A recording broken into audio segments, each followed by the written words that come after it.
আসসালামু আলাইকুম ওয়া রাহমাতুল্লাহি ওয়া বারাকাতুহু। আপনারা সবাই কেমন আছেন? জানি আপনারা সবাই ভালো আছেন এবং ভালো থাকবেন এই দোয়াই করি। আমিও ভালো আছি, আপনাদের দোয়া আলহামদুলিল্লাহ। তারপর লন্ডন ব্রিজে আমরা এখনও আছি, কারণ এখানে এক দুইটা পর্ব হয়তো হবে, তারপর আমরা অন্য কোথাও যাব ইনশাআল্লাহ। তবে লন্ডন ব্রিজের সম্বন্ধে আপনাদের কেমন কেমন একটা ধারণা আসলো, এটি যদি আপনারা বিস্তারিত লিখে জানান আমি অনেক খুশি হব। কারণ আমি আপনাদেরকে পুরোটাই লন্ডন ব্রিজ দেখাইছি, এদিক থেকে ওদিক, ওদিক থেকে ওদিক, এবং ব্রিজটা সাধারণত ভালোভাবে দেখিয়েছি। সবচেয়ে বেস্ট যেটা, আমি ব্রিজটা ভালোভাবে আপনাকে দেখিয়েছি যে কত সুন্দর এবং কীভাবে করছে ওরা ব্রিজটা উপর থেকে নিচ পর্যন্ত।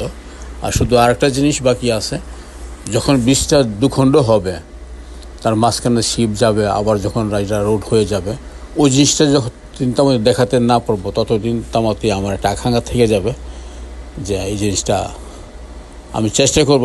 সামনে আমার হলিডে আছে, সামার হলিডে, ইনশাআল্লাহ সামার হলিডেতে আমি প্রতিদিন যাব শুধু ওই জিনিসটা আপনাদেরকে দেখানোর জন্য, কখন বড় শিপ আসার ব্রিজটা দুখণ্ড হয়ে যায়, মাঝখানে শিপটা চলে যায়, আবার রাস্তাটা আগের মতো হয়ে যায়। এই জিনিসটা আমার দেখানো অনেক শখ আপনাদেরকে। তাইলে পুরাটাই হয়ে যাবে, লন্ডন ব্রিজ সম্বন্ধে পুরা তো একটা আইডিয়া হয়ে গেল। আর ওইটা দেখার পরে আপনাদের সবার কাছেই ভালো লাগবে আর কি, পুরোপুরি লন্ডন ব্রিজটা আমি দেখাতে পারলাম। আর সেদিকে আমার মনে হবে আর কি যে পুরোপুরি ব্রিজটা আমি আপনাদেরকে দেখাতে পারছি আর কি। ওই জিনিসটা শুধু বাকি আছে, চেষ্টা করবো ইনশাআল্লাহ সামার হলিডেতে আপনাদেরকে এটা দেখানোর জন্য। বাকি আল্লাহ জানে, সাথেই থাকবেন ইনশাআল্লাহ। আমি যেখানে যাই না কেন সাথে আমার ক্যামেরা থাকেই, আপনাদেরকে কিছু না কিছু শেয়ার করি, এটা আমার অনেক দিনের অভ্যাস। আর আপনাদের সাপোর্ট পাইতেছি বলে আমিও করে যেতেছি এখন পর্যন্ত, এখনও আছি, থাকবো ইনশাআল্লাহ, আরও আগে যাবো ইনশাআল্লাহ আপনাদের সাথে। দেখা যাক কী হয়, বাকি আল্লাহ জানে। ফাইনালি আমরা আজকে লন্ডন ব্রিজটা পুরোপুরিটা দেখে নিলাম। আরও একটা পর্ব আছে, সেটা দিয়ে আমি বিভিন্ন অন্য জায়গায় যখন যাব সেটা আমি আপনাদেরকে শেয়ার করব, ঠিক আছে? শুধু একটি কথাই বলবো যে আপনারা শুধু জানাবেন যে কেমন লাগলো। অনেকগুলি পর্ব তো দিলাম এখানে, 13-14টা পর্ব হয়ে গেল লন্ডন ব্রিজকে নিয়ে।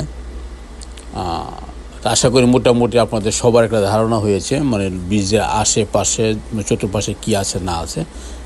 আপনারা দেখলেন আমি লন্ডন ব্রিজ এই পারতে ও পারতে আপনাদের দেখালাম, এই পর্ব দেখালাম, ছবি দেখাই দিলাম। আর অনেক কিছু আছে দেখানোর জন্য, কিন্তু বেশি দেখালে আবার আপনারা বোরিং হয়ে যাবেন। তারপর আমি মাঝে মাঝে যখন আসবো, যে জায়গাগুলো আপনাদেরকে দেখাই নাই সেই জায়গাগুলো দেখানোর চেষ্টা করব। আর লন্ডন ব্রিজে আরও অন্য দিক দিয়ে যাওয়ার রাস্তা আছে, সেই দিক দিয়ে আমি যাবো, এবং ওই দিক দিয়ে আরও সুন্দর লাগবে গেলে, ওইটাও আমি দেখাবো ইনশাল্লাহ। আর সবচেয়ে বড় জিনিস যেটা, যখন ব্রিজের দুখণ্ড হবে সেটা আমি দেখানোর জন্য চেষ্টা করব ত্রুটি করবো না ইনশাআল্লাহ। যদি আপনাদের ভাগ্যে থাকে অতি শীঘ্রই পেয়ে যাবেন, কারণ সামনে 1 মাস পরই আবার হলিডে শুরু হবে, তখন ইনশাআল্লাহ আমি চেষ্টা করব আপনাদেরকে দেখানোর জন্য। তার আগ পর্যন্ত সবাই আমার সাথে থাকবেন, আর সবাই ভালো থাকবেন, সুস্থ থাকবেন। আরও অনেক অনেক পর্ব নিয়ে আসবো, যেগুলো দেখলে আপনাদের কাছে অনেক ভালো লাগবে। এই জায়গাটাতে যতই দেখি ততই ভালো লাগে, গরম বলতেই নাই এখানে, কারণ পাহাড়ি দিকে এটা হলো আপনার থিমস নদী, ঠিক আছে? লন্ডনের চতুর্পাশে শুধু এই নদীটাই আছে, থিমস নদীটাই। আর এটা হলো একটা ঐতিহাসিক নদী। আর এই নদীতে অনেক অনেক কিছুই আছে, অনেক হিস্ট্রিও আছে, আমিও অনেক কিছু জানি না। যাই হোক, যতটুকু পেরেছি আপনাদেরকে আমি দেখানোর চেষ্টা করেছি সুন্দরভাবে গুছিয়ে, এইটাই আর কি।